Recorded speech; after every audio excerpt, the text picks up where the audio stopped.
Hi, my name is Alex Kimbrell. I'm a student physical therapist assistant from Jeff State. Today I'm going to be talking to you about patellofemoral pain syndrome. So what is patellofemoral pain syndrome? This condition involves the patella of the knee joint, and it creates significant pain around the patella, including at the front of the knee and towards the sides of the knee. This syndrome can also be called different things, such as just patellofemoral syndrome.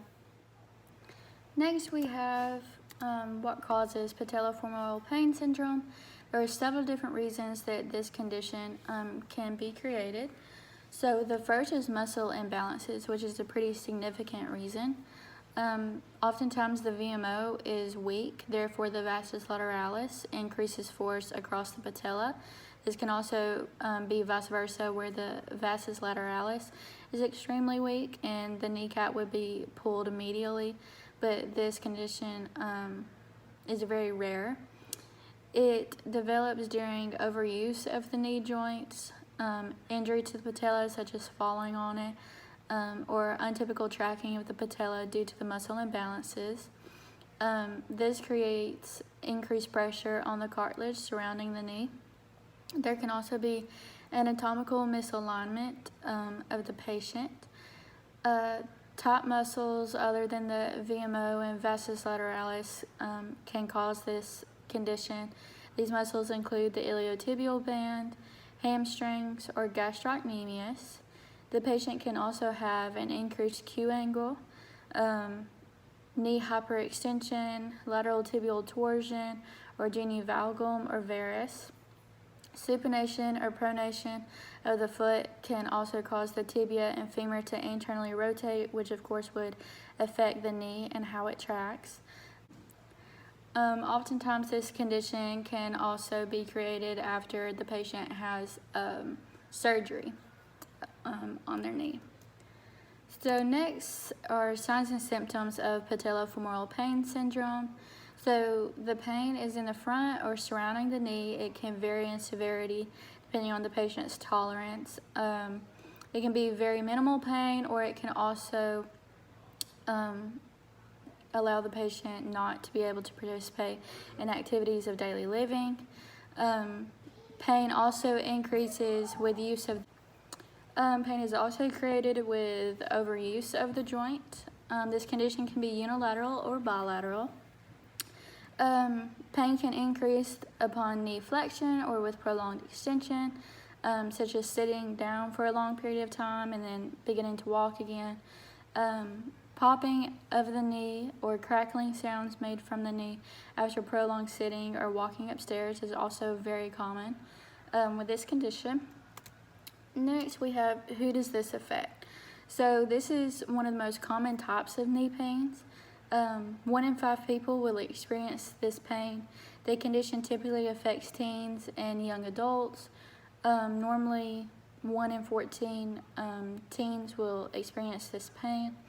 Women are also twice as more likely to be affected than men. And athletes or people who participate in high intensity exercising will be affected. Next, we have medical interventions for patellofemoral pain syndrome. So first it has to be diagnosed, and in order to do this, the doctors have to rule out other causes that could be producing this type of pain, such as tendons or torn ligaments, strained muscles. So to diagnose this, the doctor will order an x-ray, an MRI of the knees. They'll also ask the patient to participate in range of motion exercises of the knee joint. They'll also ask the patient about history of dislocation of the knee. Interventions include stabilization using a bandage or a brace. They'll also explain to the patient RICE, so rest, ice, compression, and elevation. This is used to prevent swelling in order to decrease pain. They'll also suggest the patient take non-steroidal anti-inflammatory medication or NSAIDs. They'll also suggest orthotics to aid in ankle stabilization. They'll also suggest participating in low impact exercises. And sometimes this condition can lead to surgery, including arthroscopy or realignment of the knee joint. So next we have, how can physical therapy help, and what are interventions that this field uses.